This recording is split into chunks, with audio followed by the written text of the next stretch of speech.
everybody, this is FTA. Prepare yourself for the epicness that is the Unleashed opening cutscene. What we're going to hear now is the reprise of the Eggman theme from '06, which I thought was actually a really nice touch.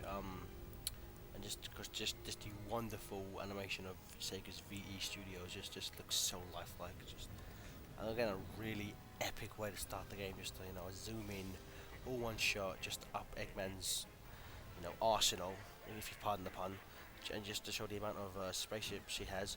One thing that's always bugged me about this is in space, right? It's I can believe Sonic can breathe in space. I can't believe that he can stay to the ship because there's no gravity. But not for me being a nerd. Let's just go fire. That's just this. I'm sorry. The next minute would just for me saying how cool this is, but I think as Tom pointed out, one of the coolest things about this is that he just puts his elbow out and just rams the crap out of him. Again, one of the things I really liked about this intro is that, apart from a few things, you really can do most of this in the game. Maybe it's just me, but this machine with like the big hands kind of slightly reminds me of the final boss in Sonic 3, the kind of Eggomatic with the big hands that can grab you and smash you against the floor. Of course, this music, simply entitled Opening, is performed by the Tokyo Philharmonic Orchestra. Music is actually by Tomio Otani, sound director for the game, who did Endless Possibilities and most of the Sonic Day stages. To me, this kind of explains where he keeps the Chaos Emeralds in Magic Space. Exactly.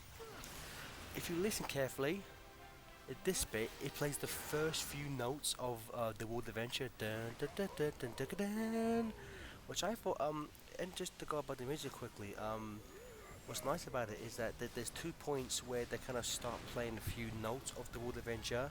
But as a little spoiler, it's not until the end of this cutscene where the Werewolf is actually falling to Earth does it actually play the complete World Adventure, because that's of course when the world is split up, and that's when the World Adventure begins, so to speak. So I just thought that was just a nice little touch. Of course, there's Eggman's incredibly phallic spaceship floating around.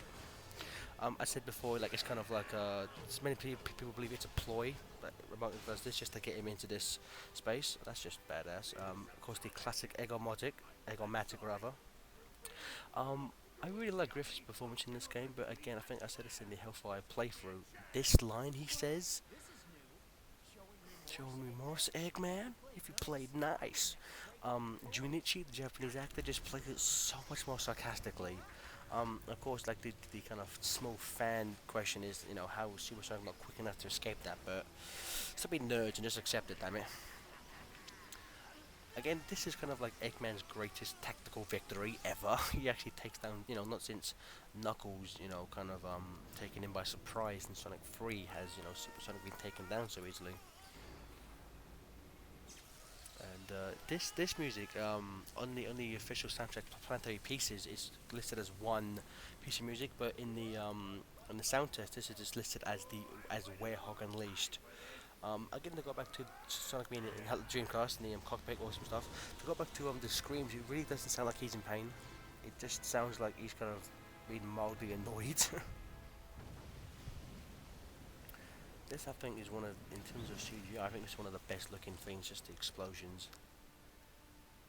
I remember when it first came out, people went insane over the texture of his nose. And the mustache. I remember that I had a member on my forum just commenting, "Oh, the mustache looks so amazing, the mustache." This is our first look at the beast that be Dark Gaia. In terms of Sonic monsters, for me, kind of in terms of pure design, which you don't see to the end of the game, I think the Dark Gaia kind of looks the best. But in terms of he's no Chaos. And here's, of course, we have the beginning of the transformation sequence, which this looks so. It actually looks like he's in pain there, and I know it's kind of odd to say, but I like the fact that it kind of looks like this is really hurting him. And we have Griffith voicing him again. Of course, in the Japanese version, they actually gave the whale an entirely different voice actor. I like this. What you're hearing now, this kind of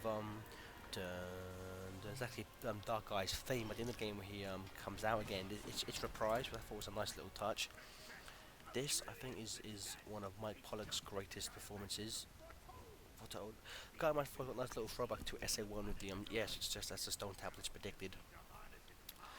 This is something Apple said on the Command and Commentary playthrough of Unleashed, that this line is kind of like, this is one of the first times that like Sonic's actually gotten annoyed with what Eggman's done. Like Sonic's actually pissed off at this point. I like it when Eggman slaps the table. Sonic kind of flinches a little bit. That line, "So long, friend," to me, she's one of the greatest robotic lines ever. And he sounds like his arm's getting pulled off here. If you listen here, it's dun dun dun dun dun dun. It's actually the start of the World Adventure theme, which I thought perfect. And for some reason, the Wii version doesn't have the Sonic Unleashed title up here, so it's not as quite as effective as the 360 version. And now we just see Dark Gaia melting away. Good stuff. Well, this has been my commentary for the epicness awesome that is the Unleashed opening. Sorry it was a bit too fast, but there's a lot to talk about in this 6 minutes, so thanks a lot everyone. This is FTA over and out.